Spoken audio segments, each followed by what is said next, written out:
Good morning. We continue our study of Mark. We're in the 12th chapter, verses 13 through 27. For context, if you're just joining us, we are between Palm Sunday and the death and resurrection of Jesus in that 1 week time. And Mark has chosen to put the stories of Jesus's teachings on authority in those 3 or 4 days before he's arrested. And so these are more stories today, two of them actually, uh, teachings rather on authority and who has authority in God's kingdom, the kingdom of God that's drawing near that we've been preaching about since Mark 1 in this gospel. So let us begin with Mark 13 through the first part of 15. And then they sent to him some Pharisees and some Herodians to trap him in what he said. And they came and said to him, Teacher, we know that you are sincere and show deference to no one, for you do not regard people with partiality, but you teach the way of God in accordance with truth. Is it lawful to pay taxes to the emperor or not? Should we pay them or should we not? A couple things starting out right here. One, we have an odd pairing of Pharisees and Herodians. Pharisees were people who wanted to reform Judaism, thought that they'd gotten too far away from following the law, and they wanted to bring that back. They were a populist sort of movement that happened out in the villages and had moved into Jerusalem. Where Herodians were people whose power was in Jerusalem. They were supporters of King Herod, and their power came from the power of that king who had gotten the royal authority from Rome to run Israel. And so the Herodians weren't known for being very pious, very devout Jews, whereas the Pharisees were quite the opposite. They were very devout Jews and known for that. So for those two to be hanging around together, probably not terribly likely. One was poor, one was rich, one was devout, one was not. But in this story, they come and they ask a question, and you see all this fluffing up. Teacher, we know you're sincere, you deference to no one, you don't regard. All that stuff is what we would call in the business BS. They do not think that's who Jesus is. They're buttering him up because, as verse 13 says clearly, they're trying to trap him. And their trap is Jesus is surrounded by a crowd, and we also have the Roman guards watching this crowd. So the trap is if Jesus answers this question about taxes, should we pay them or not? One way, no, you shouldn't pay your taxes, then the crowd is going to be excited, but the Roman guards are going to call that sedition, and they're going to come and arrest and throw Jesus in jail and execute him. If he says, yes, you should pay your taxes, then the crowd is going to lose interest in this rabbi who's supposed to be a revolutionary bringing in a new kingdom. He's just like all the rest. He's telling us to follow the Roman rule, our oppressors, and they're going to have less interest in Jesus. And then the Herodians can do what they want with him because the crowd won't care. So that's the trap. And then a final thing about taxes. We all have our own feelings about taxes. Personally, I'm happy to pay my taxes. I think the government has all sorts of support it needs to give the people of America and the roads and the policemen and everything else we need. Others are far less happy to pay their taxes. That's for sure. But taxes for Jesus' time would have been a little different thing. For one, remember that Israel is a conquered community. So you are in America. We're paying our taxes to a government that we elect, and that is looks like us, full of Americans. In Israel, they pay their taxes to Rome, people who don't look like them, and they aren't voluntarily Roman. In fact, they don't get any benefit for those taxes as far as Rome goes. All their taxes go to is pay for the soldiers that beat them and take advantage of them. So that's one thing about taxes. The other thing is the way the tax system worked most times is that Rome farmed out the ability to pay your taxes to locals who bought the business, sort of bought the franchise. So I'm going to buy the franchise to pay the tax to collect taxes in Reynoldsburg for Rome. That means I paid a certain amount, and then I had the right, within reason, to collect as much taxes as I could. And this wouldn't necessarily be fair. If I had a weak widow who had no real protection, I could lean on her and make her pay 6% tax, let's say. Whereas I had a real strong man with 7 sons, I would lean on him far less because it could get ugly for me. And so maybe I'd only make him pay me 3% taxes. So, and finally, tax collectors were notorious for being just dishonest. They'd weight the scales. They would lie to you about what they paid. You would pay, and then they would ask you to pay again just because they could. So paying taxes was a lot more negative thing even than we think about it today. And let's face it, the IRS is not a very popular institution among us. So that's what's going on here. Let's start in the middle of 15 and read on. But knowing their hypocrisy, Jesus said to them, "Why are you putting me to the test? Bring me a denarius, and let me see it." And they brought him one. And then he said to them, "Whose head is this, and whose title?"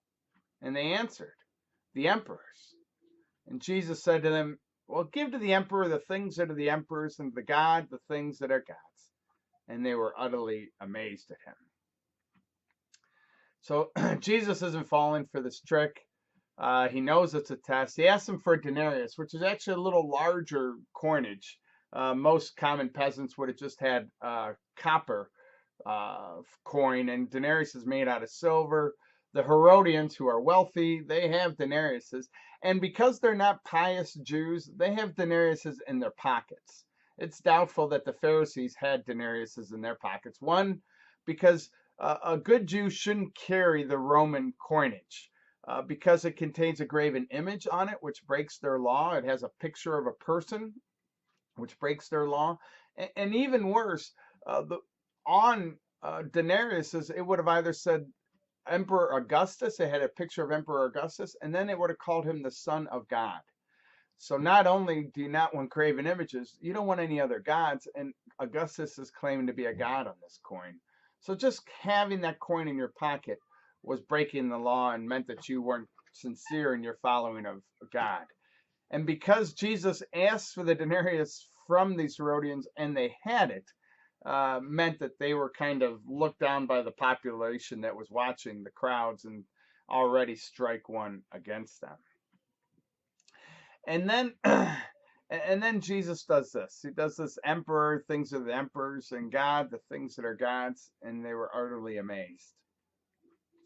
So what we believe this saying means, it's grown very popular, isn't that Jesus is dividing up the world into be a good citizen of Rome and be a good citizen of God's kingdom. It's not that sort of teaching. It's bigger than that. What he's doing actually is dividing up property. This coin is stamped with God, with the God of that kingdom, which is the emperor. So let the emperor keep his coins. Let him keep his property. Let him keep this small little world that he thinks he's in charge of. And then he turns to them and says, "You are stamped with the God whose image you were made in. You are God's coin in the world. And let God keep you." So the emperor just requires 2, 3, 4, 10% of your wealth. But God requires all of you because you are stamped. You are God's coin. And so God requires everything. So the emperor, you thought the emperor, it was hard to pay the emperor taxes?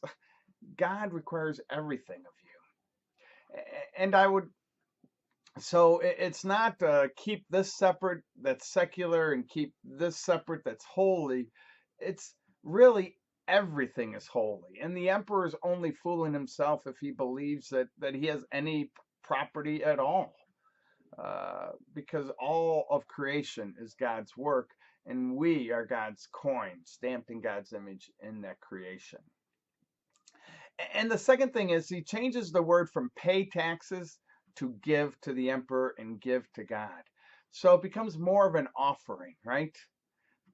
We give ourselves as an offering to God. The way we pay our taxes in God's kingdom is by giving ourselves as an offering. That means giving our wealth, if that's what we've been blessed with, and many of us have, and many of us have not, or giving our time and our talents. I often think at the church of all the people that do this work around the church, both in playing the bass guitar on Sunday morning or painting the garage on a Saturday afternoon. Some of that work has monetary value. If you come and paint our garage, we don't have to pay someone else to do it. And some of it doesn't. Preparing communion doesn't really have monetary value, but it's every bit as valuable to the community that gathers with wine and bread. All these things that we do for the church and for God's kingdom and for our neighbor, all the volunteering I do at Heart Food Pantry that has nothing really to do with Messiah, but yet it's another way that I live out the faith that I practice that Messiah. All that is spending our coin in God's kingdom. And they were utterly amazed. It ends. And they were utterly amazed because they were trying to trap Jesus, and Jesus flipped it on them. That ends that teaching. Let's go to the second teaching in this session. And that begins with a new group of people at verse 18 that come and try to challenge Jesus to trap him. And remember, they're trying to trap him in order to have him arrested. So we'll start verse 18 through verse 23. Some Sadducees, those are the ones who say there is no resurrection, came to Jesus and asked him a question, saying, Teacher, or Rabbi, Moses wrote for us that if a man's brother dies, leaving a wife, but no children, the man shall marry the widow and raise up children for his brother. Now there were 7 brothers. The first married, and when he died, left no children. And the second married her and died, leaving no children. And the third likewise. None of the 7 left children. Last of all, the woman herself died. And in the resurrection, whose wife will she be? For the 7 had married her. So this is kind of a riddle that they're giving Jesus. And let's start at the very beginning. Sadducees, if you remember from other lessons that we've had, Sadducees are kind of the religious leaders of the temple. They're the lay leaders. They're not the priests. They're sort of the wealthy, well-heeled Jewish people in Jerusalem who support the temple, and they're going to be related to Herod somehow. Maybe not by family, but by social circles. So these are high up, wealthy people, the Sadducees, but religious too. And the Sadducees don't believe in the resurrection. And just a real quick diversion. The idea of there being a resurrection is a Jewish idea, but it's not an old Jewish idea. It really dates back to about the Maccabean Revolution, about 200 years before Jesus. If you read the Old Testament, there's really not much discussion of an afterlife. There's the word Sheol, which is a land of shadows. It's kind of a question mark put in place there of really where you go after you die, because Jewish faith and really Christian faith is focused on living now. Your relationship with God now. Let God worry about what happens when you die. Your concern now walking this earth is, how do I live this way on my earth that is righteous, that is right with God. So there isn't a lot of talk about afterlife, but around the Maccabean Revolution, 200 years before Jesus, this idea of resurrection. And resurrection means that there'll be an end point in time and all people will be brought back from the graves to be judged by God and then live a new sort of life, a new creation, so to speak, is what the resurrection is. So it's not a resuscitation of dead bones. It's something different, but it's our same body, but our body's different. And stories of Jesus, the first resurrection, that are in the Gospels try to give that sense of Jesus being the same but yet different. He eats, but yet he walks through walls. He isn't quite recognized, but then he is recognizable. That sort of thing.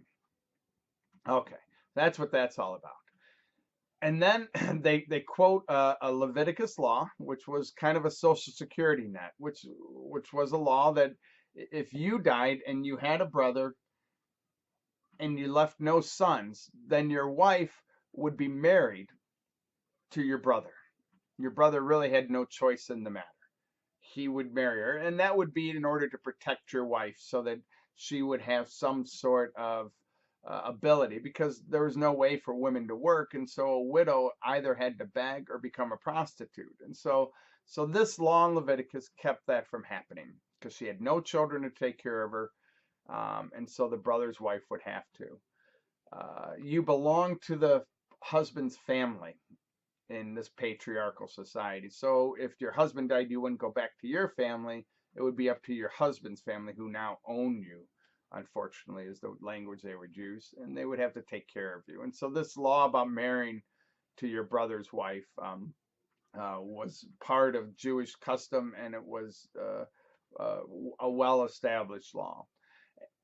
So they cite that law, and then they have this ridiculous sort of scenario of seven brothers, and each one dies, leaving no children. And this woman, this poor, poor woman, is just passed from brother to brother. You got to wonder by the fourth or fifth if anyone even wants in her house. Surely they're thinking she's an unlucky woman, if nothing else, since all their brothers die as soon as she moves in. But it's all just kind of ridiculous. It's meant to be hyperbolic, because these people don't even believe in the resurrection, so they've kind of created a ridiculous scenario to say, well, what happens now in the resurrection with all these bodies being raised up?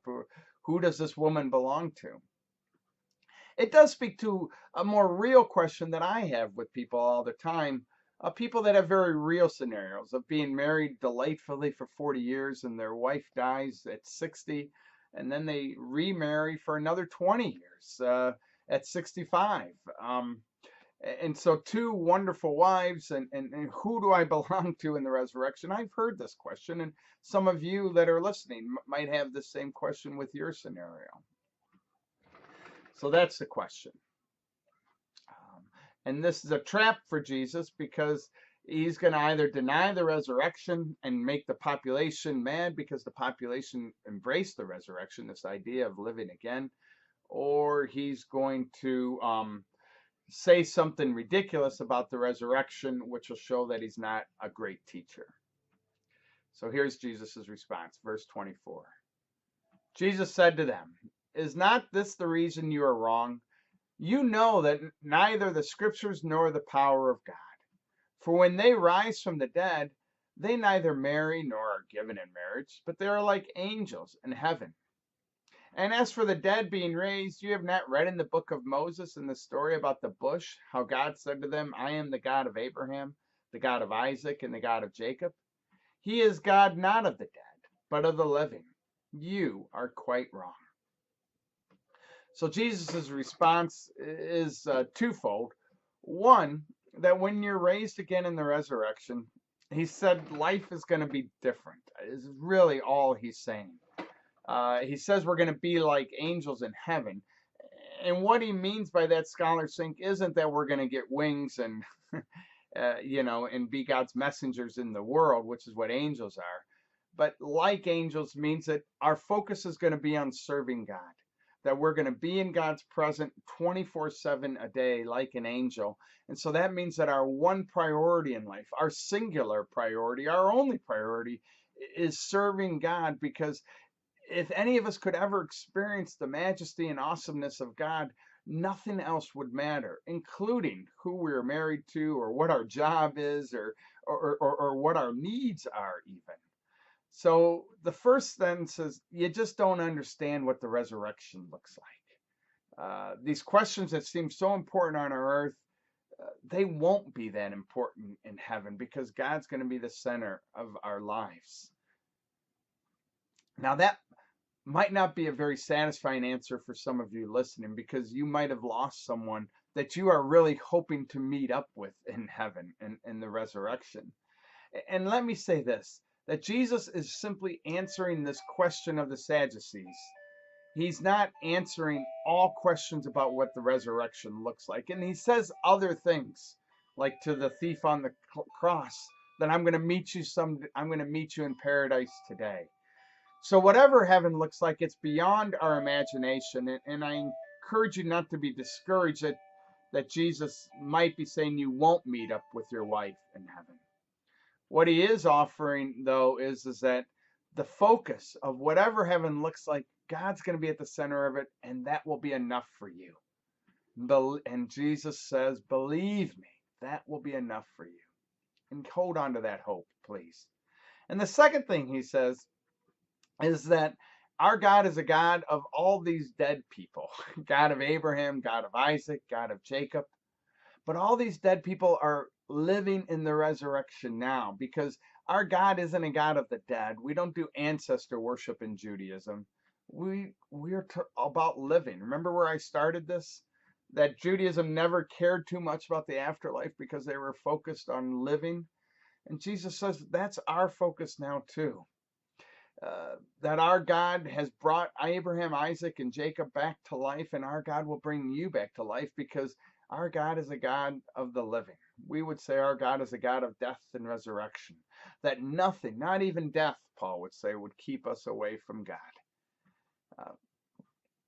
So it is good to ponder what the life after will look like. It's good, especially in our grief, to have hope that we're going to meet our loved ones in the resurrection.